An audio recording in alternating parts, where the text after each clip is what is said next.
Thanks, Cian, for the opportunity to come and speak here. I'm delighted to have the chance to speak to you here. It's great for Waterford, it's great for Ireland to have NodeConf EU here, so really are delighted to have the opportunity to sponsor NodeConf and to be here with you today. I have to say, when I arrived here about noon, I was really alarmed to see everybody sitting around drinking beer around the lawn. You know, it's bad enough to have the graveyard shift straight after lunch, but add beer into the mix, I don't know, it's... Anyway, this is a lightning talk, so we'll make it lightning, we'll get out of here and let you get on with the day. So, as Cian said, my name is Domhnail Travers. I work with IDA, which is the Investment Development Agency of Ireland. So we're the Irish government's agency with sole responsibility for attracting, developing and supporting international investment into Ireland, where companies that the likes of you guys work for can come here and establish activities that support any of your European or your international activities, or your UK and Ireland activities, whatever you need to do. As long as it's got a remit outside of Ireland, we can support you. So I'll delve into that a little bit more in the next 10 or 15 slides. Our mission really is pretty simple. We partner with you guys, we partner with companies to grow activities here and to make sure that you're supported every step of the way. And that's everything from the minute you start to look at Ireland and you want to know more, you want to know, where you're going to get sites, where you're going to get people, where you're going to get office space, right through to how we're going to support you with hard incentives like cash grants and R&D tax credits, to anything with, for example, visas, employment permits for anybody who's coming in from outside the European Economic Area. So, we help with all of those kind of hand-holding things and some hard supports, hard cash supports as well. And all of that's for, ultimately to provide more jobs in Ireland. That's really what we're about. How do we rank along this? We look at ourselves quite closely in terms of our international competitors to see, are we doing it well? So Ireland is ranked, first in the world for flexibility of the workforce, and that's really important. It's one of the attributes that you can't put a dollar figure against, but it's really, really critical to the success of our clients. Everybody from IBM down in Ireland that are here with major presences, and so on. We're first in the world for a number of stuff, but we track this stuff really closely. We try to make sure that we're benchmarked against the best in the world, and we're coming out as high as possible in those rankings. How many companies do we support? Well, IDA has about 1,200 clients, 1,200 clients in total, employing somewhere in the region of 175 to 180,000 people directly, and about twice that when you take indirect labour as well, people who are working in contractors or third-party companies supporting those activities here. And it's everybody from Amazon to LinkedIn, Fidelity, all these major companies in the major verticals, which are financial services, technology, internet e-commerce activities. Life sciences is huge for us, companies like J&J and West Pharmaceuticals here in Waterford. So really big sectors, really important industry verticals for us that go through the full sort of value chain of activities from headquarters through to R&D, development, back office activities, contact centers, shared services centers. So we support anything that is creating something of real value for your companies here. And the type of companies that are here that you guys might be familiar with or interested in. So, SAP in this example came here to do their EMEA tech support for out of Ireland. They employ about 1,000 people in 2 locations in Dublin and Galway, multilingual EMEA tech support. But they've also got about 140 data scientists and software developers in Dublin in their predictive data analytics lab, and that's really important and a really strategic activity for them. IBM, their biggest software lab in Europe, is in Ireland, so they've about 4,500 people in total. But of that, about 1,700 people are in their lab between Dublin, Cork and Galway. And that's activities there that are really tightly aligned to their strategic focus around CAMS, cloud analytics, mobile, social and security. So really, really strategic activities for IBM here. And then MasterCard with about 200 people in their innovation hub. Their CIO is located in Dublin. And of course, Red Hat, which acquired Feed Henry here to bring them into the mobile application space. So really, really, and these are companies that we've supported the whole way from taking a look at Ireland right through to establishing important activities here. So our proposition, why do companies come here? Well, it's really built around several different factors, but if you break it down to something a little bit digestible, it's about talent. It's about having a really young, well-educated workforce here that speak English, but also with lots of multilingual talent as well. It's a great location for technology, and hopefully that's why you're here. So it's easy to set up technology activities. It's easy to collaborate with other partners, with universities, with research centres that are funded by government, and it's easy to succeed. Locating in Ireland, it's a bit like buying IBM. Nobody gets fired for locating something here. From a tax perspective, we have a corporate tax rate of 12.5%. We get a lot of headlines around tax. It's a really important competitive differentiator for us. So if you're generating any kind of revenue here, you're only going to pay 12.5%. If you're establishing R&D here, we'll give you a tax credit of 25%, and that's really, really meaningful as well. It cuts the cost right down. Companies come here because their peers are here. The track record is right.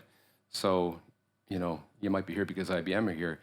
You might be here because Red Hat is here. So it's really, really important, the fact that your peers, your competitors have succeeded here and are doing well here. Then, the other factors, the sort of factors that everybody plays on, education, about 60% of school leavers go on to college and get a degree.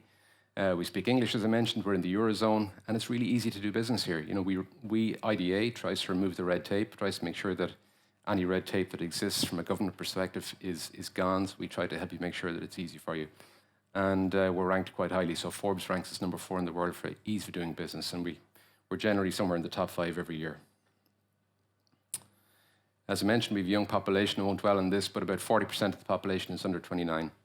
About a third of the population is in full-time education. So that's the talent for the future here. That's what we focus on. We make sure that Ireland is properly talent resource for the future. So as well as that, we have a very open access policy for talent coming from Europe. So you can come from anywhere in the European Economic Area and start working pretty much straight away.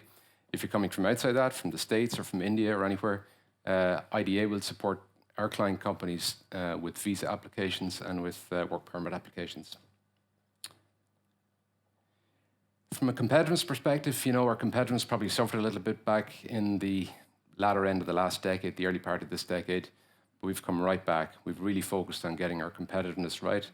The cost of employing talent has come down relative to our competitor countries. The cost of property has come right down. We had a property crash here about 6 or 7 years ago. Pretty painful for a lot of us, myself included. But overall, we've come right back up in terms of competitiveness. It's now a really, really good location to get talent, to put international activities, to put strategic activities on the ground. And when you add in our supports, which I'll give you a bit more color on in a minute, that makes it a really, really great place to locate stuff and competitive from your company's bottom line perspective. From an R&D perspective, again, if you look at this chart, it shows a 10-year period and R&D spend by our own client companies. So if you look on the left, the green line is total R&D employment. So it's gone from about 800 people employed by our client companies in R&D to close to 1,300 people over a period of 10 years. Spend has gone a similar trajectory from let me see, somewhere in the region of, let me see, did I get that right? Yeah, 800. I'm looking at the right axis. 800 million to 1.3 billion in spend. So. The interesting part there, if you look at 2009, that's when the lines really took off, and that was at the height of the recession, or the bottom of the recession, whatever way you want to look at it. But what it shows is that R&D spend in Ireland, development spend in Ireland, is a little bit impervious to what's going on in the general economy and the strength of the economy here for hosting R&D. So just to give you a little bit more color in the support framework, we provide grant incentives. So if you come to us with an application to put an R&D center on the ground here and do some really core development work, we'll assess it pretty quickly. In the space of about 6 or 8 weeks, we'll turn around with an answer in terms of whether we can support you or not. And we usually can provide a grant incentive of somewhere in the region of 10 to 20% of your total cost of doing R&D or development in Ireland. Add on to that, the government will give you an R&D tax credit of 25%, and that comes in either a deduction from your corporate tax bill at the end of the year. If you don't have a corporate tax bill, it'll come back to you in a check. With the 12.5% tax credit, that comes to you as a deduction on your P&L. And the combination of all three can reduce your total cost of doing R&D or building up a development capability in Ireland by about 45%. So it makes it really, really competitive. So how do we actually support you? So if your companies are looking at doing R&D in Ireland, what we'll do is we'll help you understand what the environment is. We'll help you understand what each location can bring to your company, whether it's Waterford or Cork or Dublin or Galway. And sometimes it comes down to your own company culture as to where you want to be located.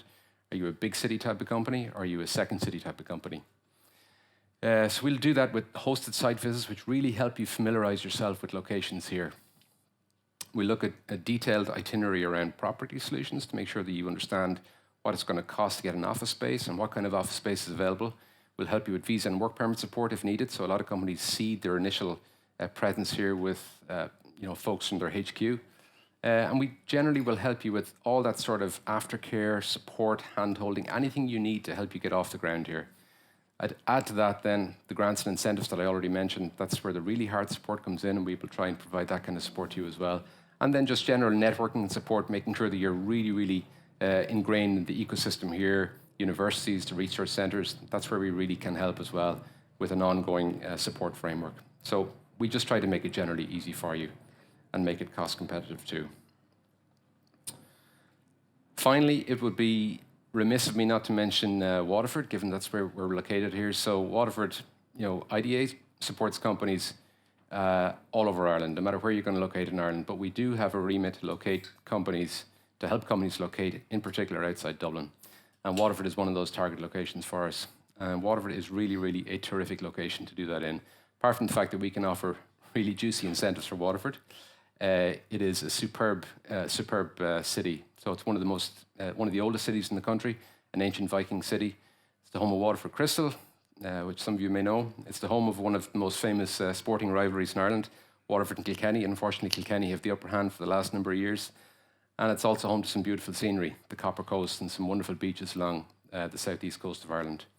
I'm not from here, but I can say it with a little bit of authority. I lived here for 5 years, and my first child was born less than a kilometre away, so it really is a terrific location. So I hope that's given you a good sense of what IDA is here to do. As I said to Cian, we really are delighted to be here and supporting this conference. It's wonderful to have an international conference here in Ireland, and particularly in Waterford. Unfortunately, I'm not going to be with you for the next couple of days, but we'll have some colleagues here, and Aileen and Mary, my colleagues, are there in the audience. I'd like to give a little wave. So if you'd like to talk to us, please do. Or else you can reach us through LinkedIn, drop me an email, give me a call, and if you want to explore what it's like to do business here in a bit more detail, or you want to understand what kind of incentives or what kind of supports we can provide, please get in touch. So enjoy the rest of your week, enjoy the rest of the couple of days here, and thank you for listening.